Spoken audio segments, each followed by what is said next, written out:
Amigas y amigos, continuamos esta serie de conversaciones con diversos personajes de diversos campos del quehacer humano. Hoy vamos a hablar con una personalidad que evidentemente ha vuelto en los meses recientes a estar en el ojo, en la mirada pública, debido a que es uno de los hombres que enfrentaron este duro momento en sus vidas, este accidente en la cordillera de los Andes allá en los años 70. Y bueno, pues estamos hablando de Carlos Páez, quien en la actualidad controla su propia empresa de comunicación, consultoría y relaciones públicas y ha sido uno de los sobrevivientes de los Andes, que ahora, como les digo, se ha vuelto famoso gracias a esta película llamada La Sociedad de la Nieve, que está en una de las plataformas más importantes. Carlos, qué gusto recibirte, gracias por estar con nosotros en esta ocasión. A RR Noticias les mando un abrazo gigantesco.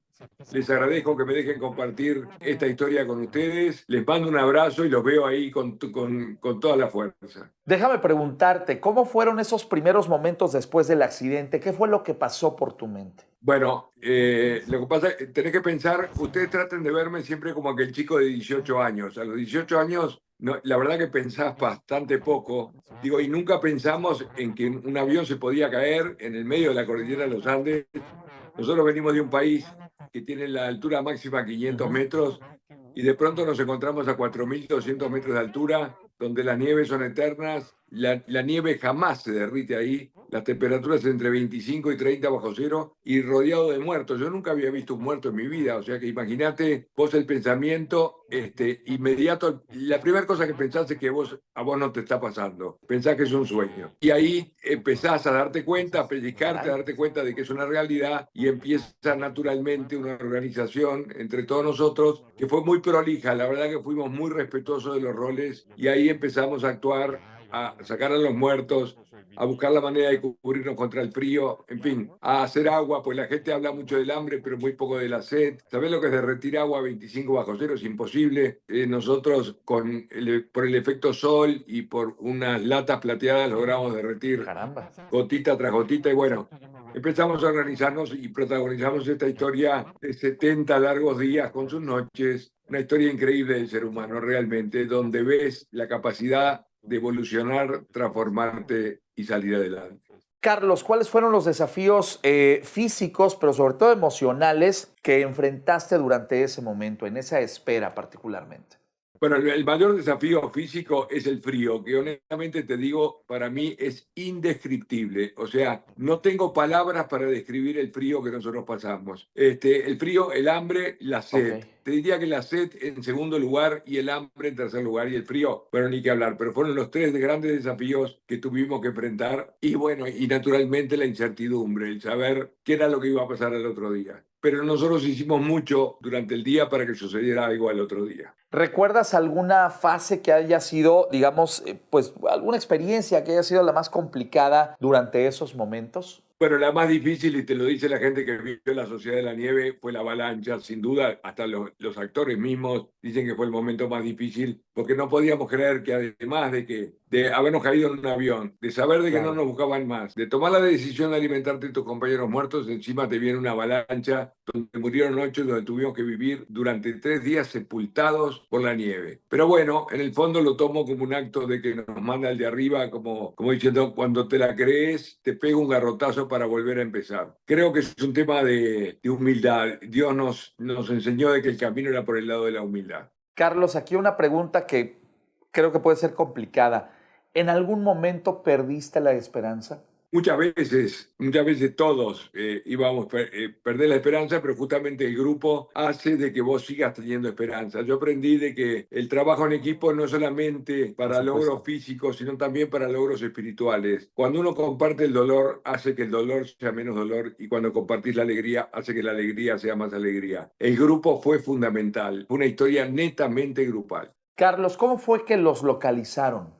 Bueno, nosotros hicimos de que nos localizaran, porque nosotros fuimos a buscar la ayuda. O sea, hubieron 2 de los chicos que salieron a caminar en una caminata de 60 o 70 kilómetros cruzando la cordillera de los Andes, lograron encontrarse con un arriero, con un hombre de campo, y bueno, y ahí comenzó todas las tareas de rescate, que bueno, que naturalmente fueron en helicóptero, y bueno, y ahí comenzó la historia, digo, la historia posterior, digamos. Ahí apareció la prensa del mundo entero, aparecen las películas, las documentales, documentales, los libros. Y bueno, se convirtió en esta historia que la gente mal le llama de celebridades, pues yo lejos estoy de ser una celebridad. Yo soy un hombre común que me tocó vivir una historia extraordinaria. ¿Esta experiencia te ha servido en los años posteriores para adaptarla a temas de liderazgo? ¿Qué nos puedes decir? Bueno, naturalmente que cuando vos mirás en perspectiva lo que viviste, no tenés mucho derecho a quejarte cuando tenés apagón o cuando pinchás la goma del auto, cuando te pasan las cosas naturales que le pasan a los seres humanos, porque a mí me pasa lo mismo que te pasa a ti. Pero bueno, tenés una perspectiva diferente y eso hace referencia a la cordillera de los Andes. Digo, no hay un día en mi vida que yo no piense en la cordillera. Carlos, finalmente, ¿algún consejo que puedas darle a las personas que te escuchan el día de hoy, quienes están al frente de alguna organización, algún líder empresarial? ¿Qué les dices? Para mí el principal consejo es pelear el día de hoy para que suceda algo en el día de mañana. Me fascina una frase de San Francisco que dice: empieza por hacer lo necesario, luego lo que es posible y te encontrarás haciendo lo imposible. Que no es otra cosa que vivir el proceso. Muchas veces el ser humano, y sobre todo en este momento, en el mundo de la inmediatez, no nos dimos cuenta de que los procesos hay que vivirlos. Que vos no puedes tener un hijo de un día para el otro, que tenés que esperar los 9 meses, que tenés que asumir tu paternidad, que tenés que asumir todo. Digo, el proceso nosotros vivimos el proceso en la cordillera, en esos 70 días, que no es lo mismo que otras historias grandes como fueron las Torres Gemelas o el Titanic, historias que duraron un día o pocas horas. No te da el tiempo para que el ser humano evolucione y se transforma, que fue lo que nos pasó en esta historia, que es un poco de lo que yo hablo en la conferencia. Hablo de la evolución y de la transformación y la capacidad que tiene el ser humano de poder transformarse para salir adelante. Pues muchas gracias, Carlos, por la oportunidad de platicar contigo en esta ocasión aquí en RR Noticias. Un abrazo fuerte.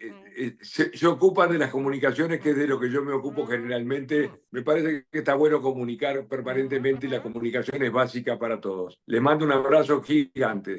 Cualquier cosa que precises me llamas. Chao, abrazos. Amigas y amigos, ¿qué les ha parecido esta interesante conversación con Carlos Páez, uno de los hombres que sobrevivió a este terrible accidente de aviación y que los puso en esta circunstancia, en este dilema humano tan complicado, de lo cual ya diversas películas y series se han hecho eco? Gracias por estar con nosotros en esta interesante conversación. Ha sido, por supuesto, una presentación especial de nuestros amigos de Smart Speakers, que, como saben, tienen el catálogo de conferencistas más grande de toda América Latina, en una producción especial de RR Noticias. Si tú quieres contratar a los más grandes líderes del mundo empresarial, social y o político, contáctanos en www.smartspeakersweb.com. Smart Speakers, el buró de conferencistas más importante de Latinoamérica. Recuerda, www.smartspeakersweb.com.